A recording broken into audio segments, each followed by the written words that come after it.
আসসালামু আলাইকুম। ব্যাংকার সিলেকশন কমিটির তত্ত্বাবধানে 10টি ব্যাংক ও 1টি আর্থিক প্রতিষ্ঠানের সমন্বিতভাবে প্রতিযোগিতামূলক পরীক্ষার মাধ্যমে নিম্নবর্ণিত শূন্য পদসমূহ পূরণের লক্ষ্যে প্রকৃত বাংলাদেশি নাগরিকদের নিকটে অনলাইনে দরখাস্ত আহ্বান করা যাচ্ছে। পদের নাম অফিসার সাধারণ, জব আইডি 25.02, যা আবেদনের ফি প্রদানের সময় নির্ধারিত স্থানে ব্যবহার করতে হবে।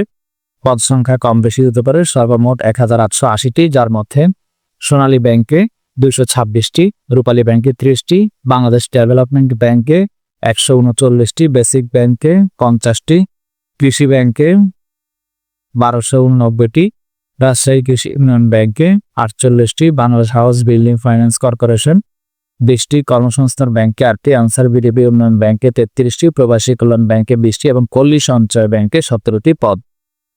বেতন স্কেল 16,000 থেকে 38,640।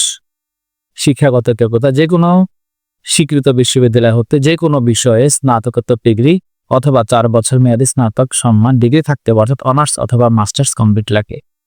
এসএসসি থেকে শুরু করে যতগুলো রয়েছে একটিতে ফার্স্ট ক্লাস থাকতে হবে, অর্থাৎ সিজিপিএ বা জিপিএ ফার্স্ট ক্লাস সমমান থাকতে হবে। ফার্স্ট ক্লাসে এসএসসি এবং এইচএসসির ক্ষেত্রে 3 পয়েন্ট বা এর উপরে পেলে এটা ফার্স্ট ক্লাস, আর অনার্স অথবা মাস্টার্সে 3 পয়েন্ট বা এর উপরে পেলে ফার্স্ট ক্লাস।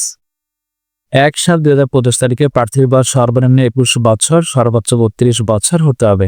আবেদনের শেষ তারিখ হচ্ছে 30 নভেম্বর 2025 তারিখ রাত 12টায়। আবেদন ফি প্রদান, পেমেন্ট ভেরিফাই এবং ট্র্যাকিং পেজ সংগ্রহের শেষ তারিখ ও সভা হচ্ছে 2 ডিসেম্বর রাত 12টায়। আবেদন ফি হচ্ছে 200 টাকা।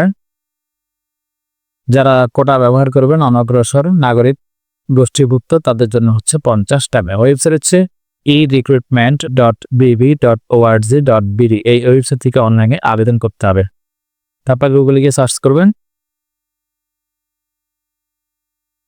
erecruitment.bb.org লিখে সার্চ করুন। আমি আপনাদেরকে একটু দেখাচ্ছি।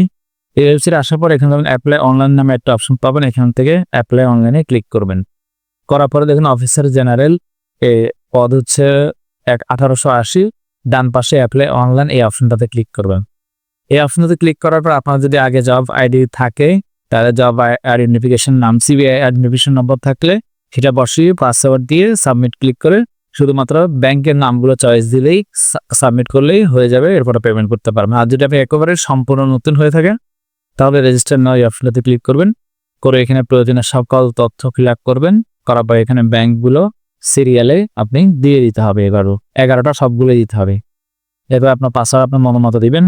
চেষ্টা করবেন, আমি পরামর্শ দিব মোবাইল নম্বর দিবেন, তাহলে আপনার সহজে মনে থাকবে।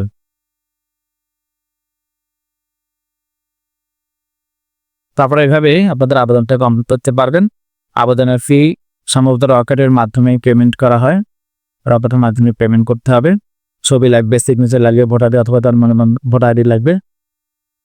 এরপরে হচ্ছে আপনার এই ধরুন এখানে রকেটে বলা হয়েছে রকেটের মাধ্যমে পেমেন্টটা করতে হবে। এখানে শুধুমাত্র আপনার ন্যাশনাল আইডি কার্ড দিতে পারবেন, এখানে বার্থ রেজিস্ট্রেশন নাম্বার দেওয়ার অপশন নেই।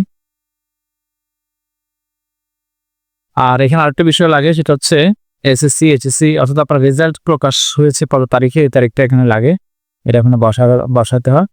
তো যারা আবেদন করবেন তারা পুরো সার্কুলারটা ভালো করে একটু পড়ে নেবেন বিস্তারিত।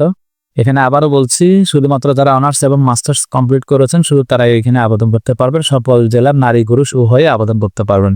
ধন্যবাদ সবাইকে।